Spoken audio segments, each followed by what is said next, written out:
We committed to secure your growth and capital.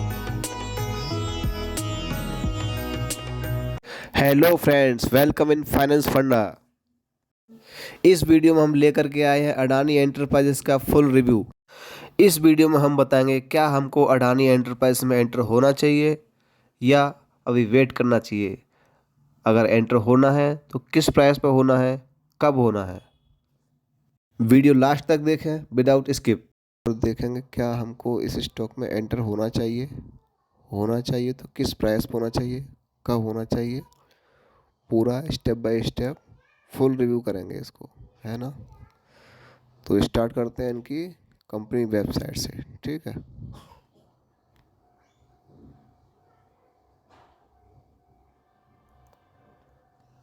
तो दोस्तों ये देखो, ये है अडानी एंटरप्राइजेस का मेन वेबसाइट, जिसमें इनका टाइमलाइन सबसे पहले हम स्टार्ट करते हैं।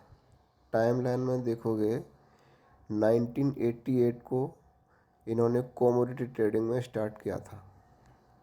फिर 1994 इन्होंने अपने स्टॉक को लॉन्च किया बीएसई मार्केट, एनएसई मार्केट में, और वो प्राइस था 150 रुपये पर शेयर, ठीक है। उसके बाद में 1995 मुंद्रा पोर्ट कमेंस ऑपरेशन, और फिर 1996 में इन्होंने बोनस शेयर इशू किया, 1/1, मतलब एक शेयर है तो आपको एक शेयर और मिलेगा। फिर 1999 commence of IRM business start किया, साइंड जेवी विद वेलमार को स्टार्ट किया सिंगापुर में, और फिर से इन्होंने बोनस शेयर दिया 1:1, एक शेयर है तो आपको एक शेयर और मिलेगा, ठीक है। फिर 2001 में started city gas distribution business, gas distribution का बिजनेस स्टार्ट किया। फिर 2005 में award India first MDO contract, और 2006 में स्टॉक को इन्होंने स्प्लिट कर दिया 10:1, ठीक है। फिर 2007 में Adani port and says limited IPO इन्होंने निकाला 116 रुपीज़ पर। फिर 2008 में इन्होंने एक्वायर किया बान्यू माइन इंडोनेशिया में। फिर 2009 में अडानी पावर लिमिटेड का आईपीओ निकाला, सब्सक्राइब हुआ 21 गुना सब्सक्राइब हुआ, और साथ में इन्होंने बोनस शेयर भी दे दिया, शाबाश, बहुत अच्छा।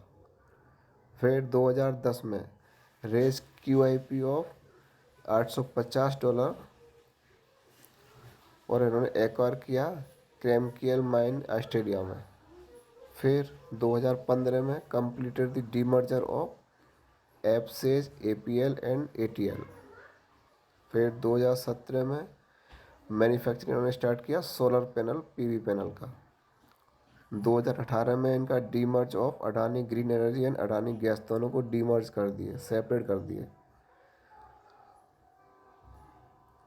और Fortune emerge largest food FMC brand in India, इन्होंने इसको स्टार्ट किया फॉर्चून का स्टार्ट इन्होंने 2018 में किया था। फिर 2019 में emerge to largest IRM player in the world. 2020 में forward into airport business with portfolio of 6 airport के साथ में इन्होंने एयरपोर्ट बिजनेस स्टार्ट कर दिया 2020 में। फिर 2021 में इन्होंने data center JV Adani Connex with Edge Connex to develop and operate data center across India, है ना। फिर 2022 में इन्होंने सबसे खतरनाक काम किया है, क्या किया है, completed acquisition of Mumbai and Navi Mumbai airport, दोनों जगह के एयरपोर्ट को उन्होंने कंप्लीट एक्विजिशन कर लिया, और अडानी वेलमार का आईपीओ लॉन्च कर दिया जो 17 गुना भरा था। तो दोस्तों ये तो है इनकी वेबसाइट पर टाइमलाइन, ठीक है।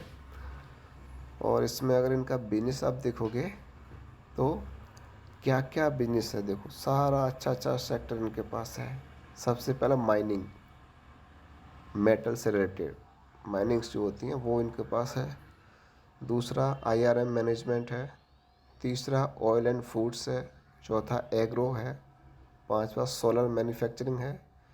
छठवां डिफेंस एंड एरोस्पेस सबसे अच्छा। फिर रोड एंड मेट्रो रेल में भी इनका इन्वेस्टमेंट है, बिजनेस है इनका, वाटर में भी है, एयरपोर्ट में भी है, डेटा सेंटर में भी है। तो मेन पॉइंट इनकी वेबसाइट से अपने काम की यही है ना। अब एक बार जो मेन रिव्यू हम लेंगे वो लेंगे मनी कंट्रोल से। तो मनी कंट्रोल की वेबसाइट पे चलते हैं।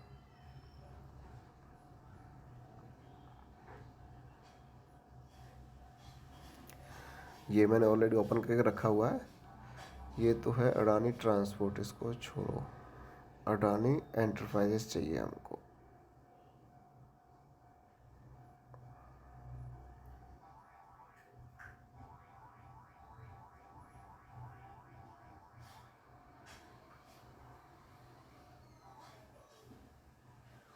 ये देखिए, कुछ फ्रेंड लोगों को मैंने कल ये रिकमेंड किया था, 3150 पे आए तो भाई ले लेना।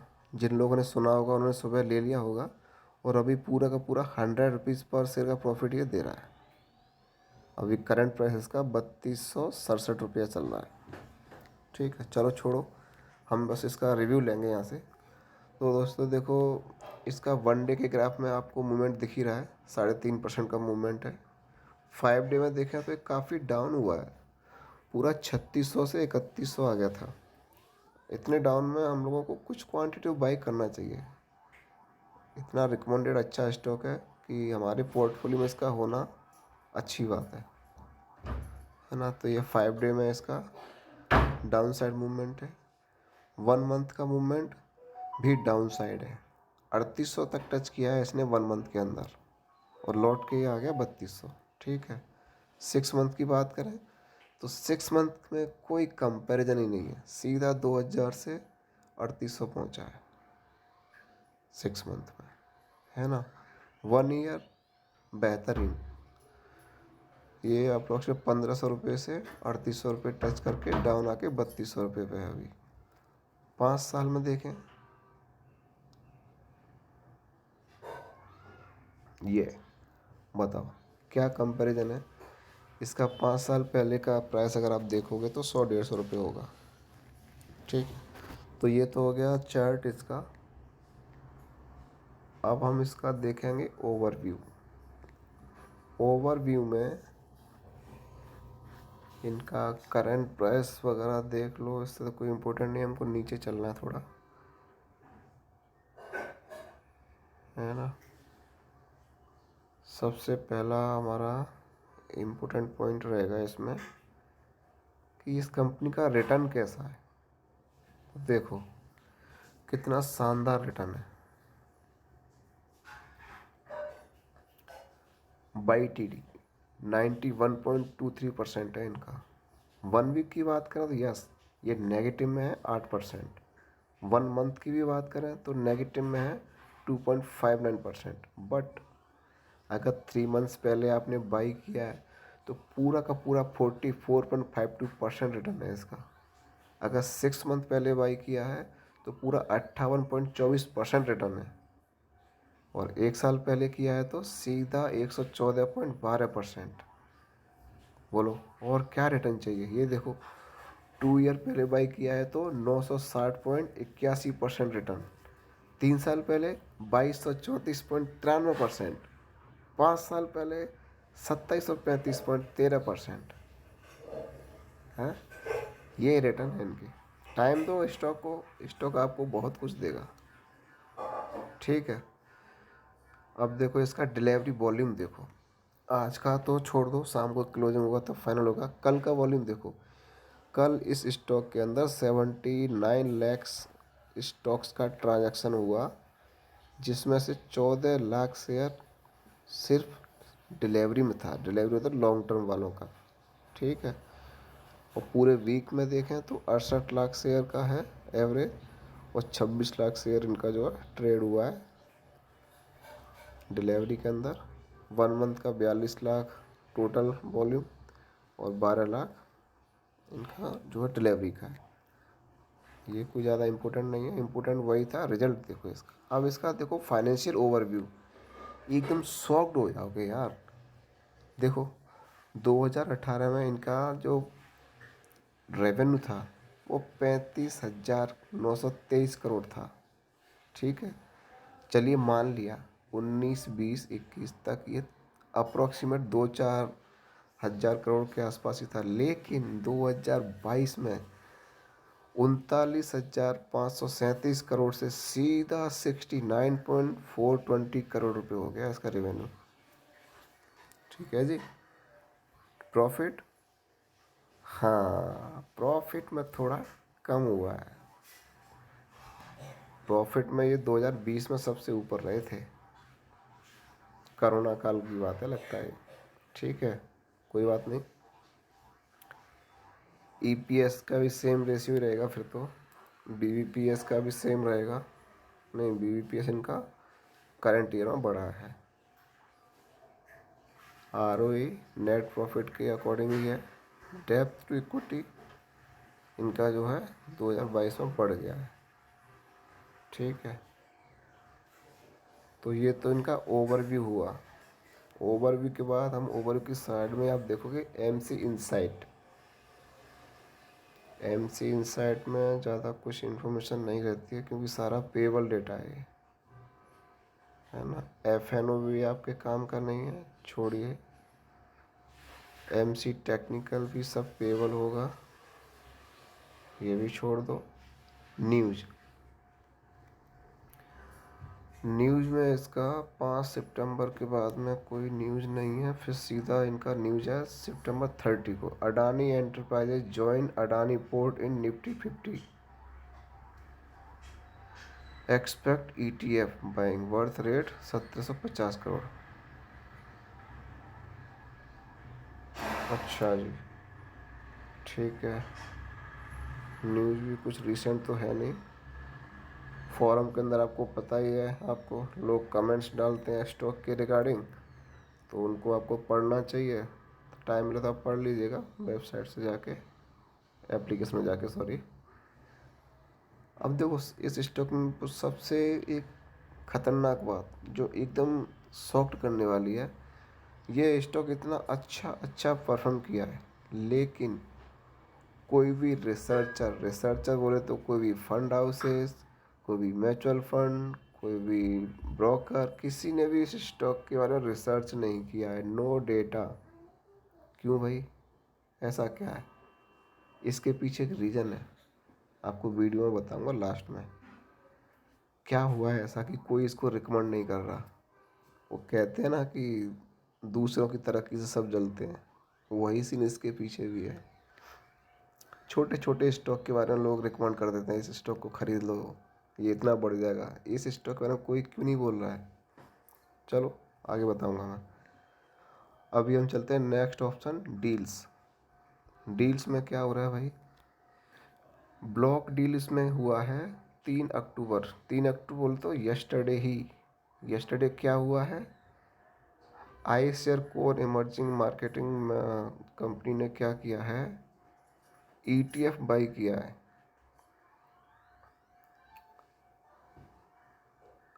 और ईटीएफ भी थोड़ा बहुत बाई नहीं किया, पूरा 3,59,714 शेयर का किया।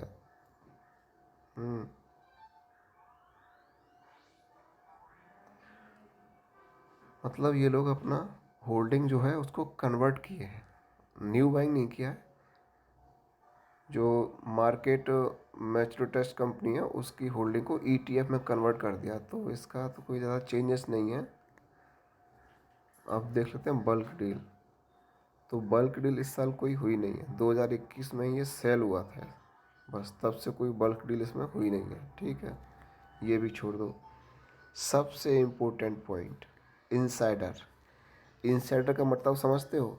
इनसाइडर बोले तो जब कोई कंपनी से रिलेटेड पर्सन, कंपनी का प्रमोटर, कंपनी के अंदर कुछ भी बाई या सेल एक्टिविटी करता है तो वो इनसाइडर के अंदर कंसीडर होता है। अब देखो यहाँ आपको खतरनाक चीज़ें देखने को मिलेंगी। ऐसा क्या हो रहा है स्टॉक के अंदर कि स्टॉक गिरता जा रहा है और कंपनी के प्रमोटर इसको खरीदते जा रहे हैं। देखो 3 अक्टूबर 2022 पिच ट्रेड एंड इन्वेस्टमेंट ने 3,36,000 शेयर खरीदे हैं 3563 की प्राइस में। ठीक है, फिर इससे पहले 29 तारीख को ही इसी ने 3 लाख शेयर खरीदे थे 3606 की प्राइस पर। उससे पहले 29 तारीख को इन्होंने 2,50,000 शेयर खरीदा 3554 रुपये की प्राइस पर। और उससे 2 दिन पहले 27 तारीख को 3 लाख शेयर 3689 रुपये की प्राइस पर। उससे पहले उसी दिन सेम डे में 3 लाख शेयर 3702 रुपये की प्राइस पर। और उससे पहले 22 तारीख को 3,25,000 शेयर 3851 की प्राइस पर।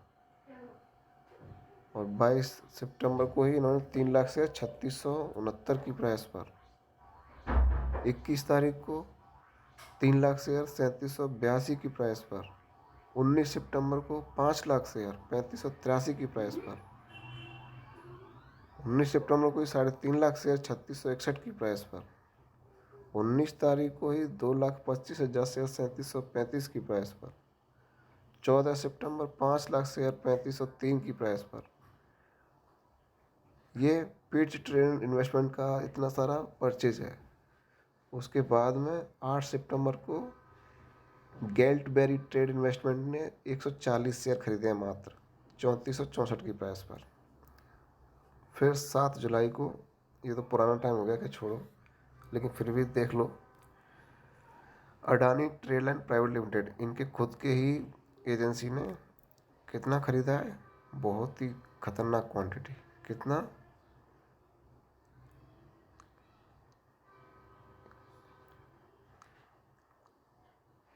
9,94,90,719 शेयर। और उसी दिन इन्होंने, चाहिए सेम क्वांटिटी का डबल एंट्री है, इतना सारा मार्केट एक्विजिशन है इसके अंदर।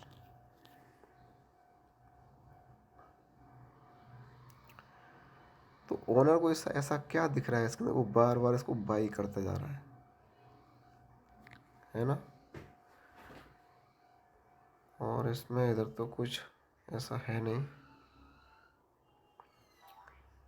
कॉर्पोरेट एक्शन देख लीजिए, करंटली कोई अनाउंसमेंट हुआ नहीं है।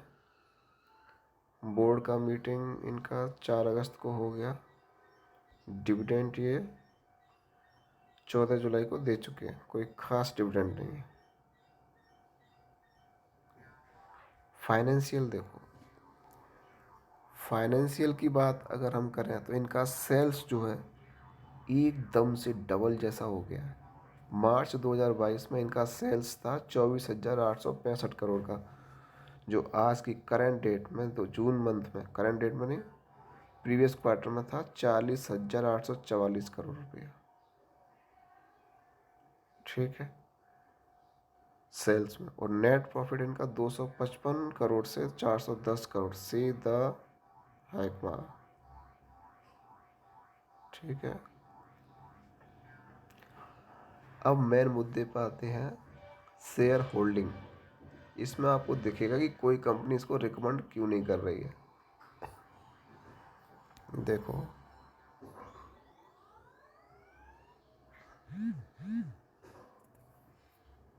ये देखो, कोई कंपनी किसी को रिकमेंड कब करती है, जब उनके पास कुछ हो, उसकी क्वांटिटी हो। और यहाँ क्या हो रहा है, 72.28% मालिक के पास है, मालिक बोले तो प्रमोटर। 15% विदेशी लोगों के पास है। यहाँ के DII जो रिसर्च करते हैं इसके बारे में, उनके पास सिर्फ और सिर्फ 5%, और बाकी का 6% पब्लिक के पास है। इसलिए DII कभी इसको रिकमेंड नहीं करते, क्योंकि उनको पता है कि स्टॉक को तो चलना ही है। अगर हमने रिकमेंड कर दिया तो उनके पास तो स्टॉक का सिर्फ 5% है। प्रॉफिट कौन लेगा? प्रमोटर लेगा, क्योंकि 72% उसके पास है। तो जब इनके पास अच्छा खासा स्टेक हो जाएगा 10-15%, तब ये लोग रिकमेंड करेंगे इस स्टॉक को। तो मेरे हिसाब से ये स्टॉक को पकड़ के रहिए, थोड़ा थोड़ा, जब जब डाउन होता है थोड़ा थोड़ा क्वांटिटी लेते रहो, 1 शेयर 2 शेयर, बस ज़्यादा नहीं लेना है। हर 500 रुपये पर 1 शेयर 2 शेयर लेते रहो। हर 500 रुपये डाउन पर, याद रखोगे, है ना।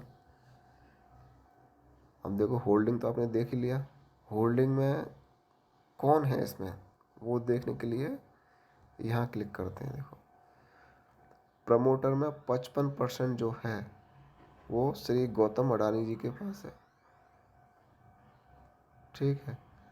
अडानी ट्रेड लाइन उनके पास इसका 8.5% है। फ्लोरसिंग ट्रेड एंड इन्वेस्टमेंट के पास 3% मान लीजिए। World wide emerging market holding के पास 2.5% मान लीजिए। Afro Asia trade and investment के पास 2.5%। बाकी गौतम भाई शांतिलाल जी के पास सब में 0 कर दिया है, ठीक है। FII LRI India opportunity fund limited 2% मान लो। बाकी ये लोग भी 1% 1.5% के सब हिस्सेदार हैं FII। लेकिन DII के अंदर सिर्फ और सिर्फ LIC है, only LIC। Private fund houses का इसमें इन्वेस्टमेंट नहीं दिख रहा है।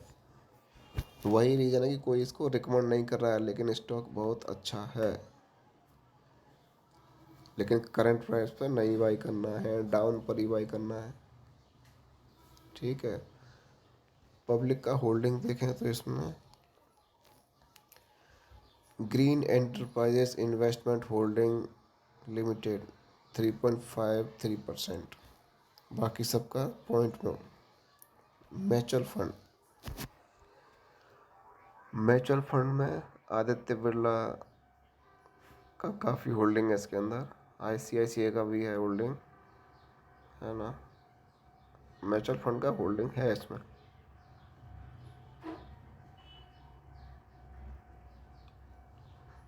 ये तो ये इसकी डिटेल है ना। और इसका होल्डिंग पैटर्न जो है ना, प्रमोटर अपने आप को कांस्टेंट रखा हुआ है 2021 से 74%, 73%, 72%। FII डाउन होता जा रहा है। DII कोशिश कर रहा है 2% का थोड़ा माल मिल जाए मार्केट से, लेकिन अडानी भाई छोड़ते कहाँ हैं, वो तो खुद ही हर महीने बाई पे बाई करे जा रहे हैं। DII को कहाँ से मिलेगा, बेचारे 2.5% से 5% पहुँच पाए 2 साल में, ठीक है। पब्लिक का इंटरेस्ट 2022 में एकदम डबल हो गया, डबल से भी ज़्यादा। पहले इनका जो है 2.5% के आसपास होल्डिंग रहता था, अभी सीधा 6.5% हो गया। आदर्श में कुछ नहीं है।